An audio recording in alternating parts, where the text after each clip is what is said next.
G'day mates, welcome back to my YouTube channel. In today's video, I have to cover everything that went on today in the NAE's DreamHack, because even though it was an NA East event, it was really looking like an EU event, and that's what I have to talk about. There was so much beef kicking off today as all the EU pros went to Twitter to say how terrible NA East is, how much better they are of a region, because at one point, about an hour and a half in, 5 of the top 10 teams were from EU, and then round 1 ended up being won by Tayson and Thomas, who got 819 points. Second place is on 703. They had almost a 120 point lead on second, and they're from EU playing on over 100 ping. It was just ridiculous. You know, this went insane on Twitter. So many NA East pros were defending why they weren't doing as well. You had pros like Stretch getting involved, saying that he thought it was all memes, but apparently pros really care this much. And it's a topic I want to talk about, which regions are better, because you guys always ask my opinion. Also, we had some pretty big upsets. We had teams like Reverse 2K and Blake not qualify out of either heats. We had teams like Booger and Avery who went right down to the wire. They didn't qualify out of heat 1, but they managed to pull it back in heat 2. But overall, there was some ridiculousness today. We had Arab pulling off one of the biggest clutches and one of the best clutches I have ever seen. So I'm definitely showing that one at the end as well. Now, really quickly, before I jump into the video, guys, tomorrow is going to be one of the most exciting days of my career. We are going to hit 100K subs on YouTube and 200K followers on Twitch in the same day. I never thought this would ever happen. So if you want to tune into my stream, it's twitch.tv/Aussie Antics. I'll be live for DreamHack semi-finals and grand finals, celebrating and just having such a good time. So please chuck a like on the video if you enjoy it. Subscribe if you haven't. You can get in before the 100K. Now, I hope you enjoy the video.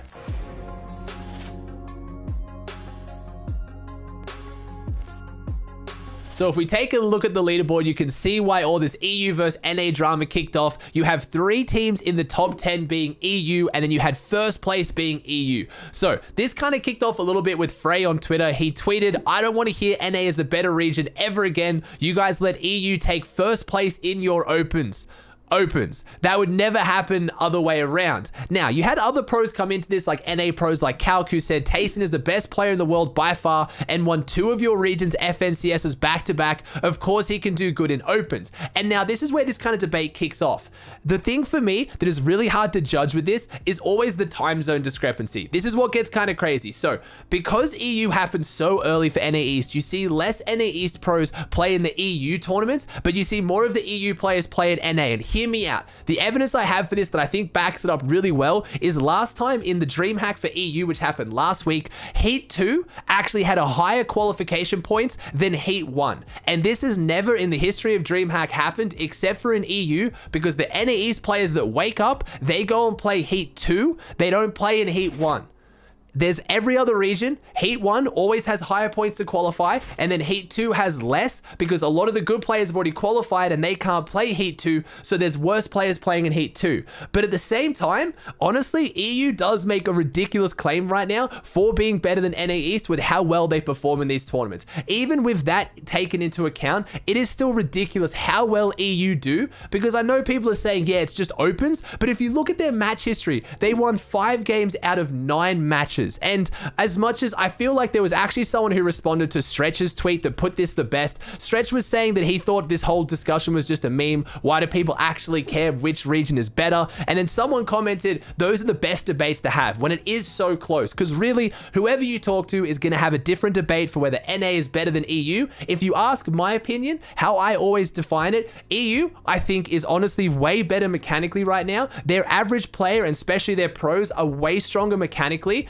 NA, I would consider a little bit smarter. NA East, by the way, I'd consider a lot smarter because they get really good practice. They have the best practice scene. They run elite pro scrims all the time, which makes them, I feel like, especially better sometimes in team game modes. But I think if you take solo players and you just take raw skill at the game, just mechanics, dropping eliminations and just destroying people, EU really does have it down pat. Their practice scene's been quite poor for a very long time, mainly because of language barriers and just their culture around practice. They like to grief practice a lot. lot and not take it seriously. So I think they really just double down on just pure mechanical skill, and that's where they do stand out. It'd be very interesting to see if you had maybe like, let's say 50 players in a team game mode, let's say like 50 players trios NA, 50 players trios EU, same ping versing each other. I'd like to see how they go in team game modes, because I feel like that's where NA East really does thrive, because they practice that so much and they have such good experience in Storm Surge lobbies. But when it comes to these W key fests like opens, and when it comes to just raw mechanics,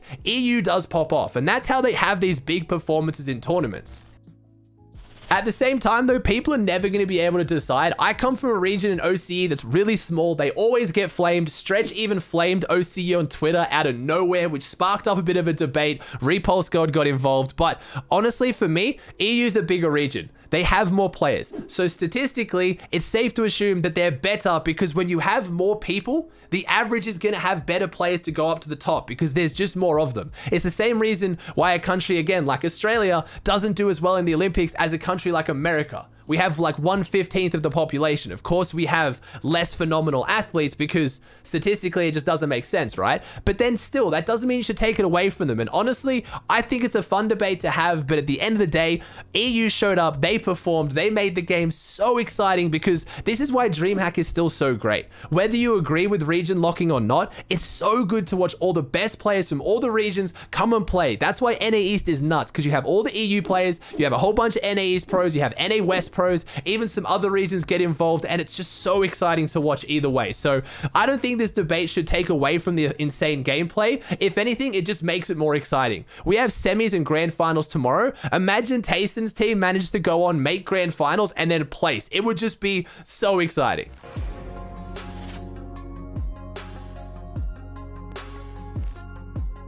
Like I said, there were some big teams that managed to not qualify out of both heats. You had Blake and Reverse 2K being the most notable. Blake tweeted this, just showing that he was super upset with it. He didn't play his best, and he kind of wants to take a few days off, which, again, I've been hyping them up so much, so it's crazy to see this happen, but they weren't really the only team. Booger and Avery really struggled Heat 1. They popped off in Heat 2 and brought it back, but when you look at the format for DreamHack right now, and the fact that there's no kill cap, so you've got teams dropping 40+ eliminations in some of their first games, it doesn't really reward consistency as much as what I would like. Again, we can take Mongraal's team.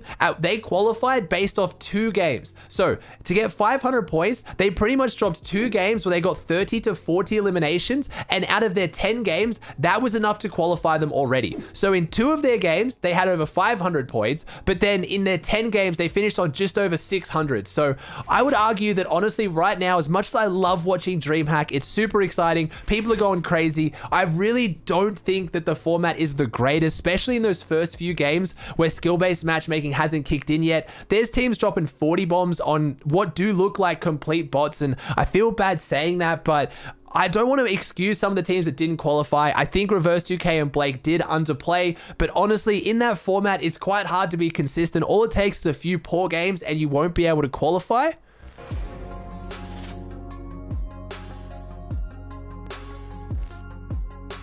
In saying that though, the format does lead to some absolutely ridiculous clutches. If you missed this one, you have to see Arab pull off one of the best clutches I've ever seen. One of the most hyped, one of the most exciting. Basically, it was their last game. Q's had closed, Lunez goes down, and Arab needs to clutch up either like a top 5 with a solid amount of eliminations or a win to qualify them into semi-finals. And you know, when it's back against the wall, Arab does what Arab does best, but it's not even just what he did in the game. It's also after the game. Just, you have to watch it. It's so good.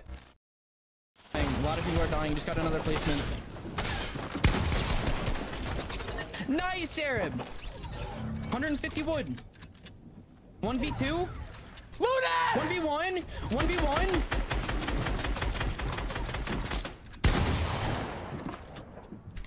Eight build. Let's go!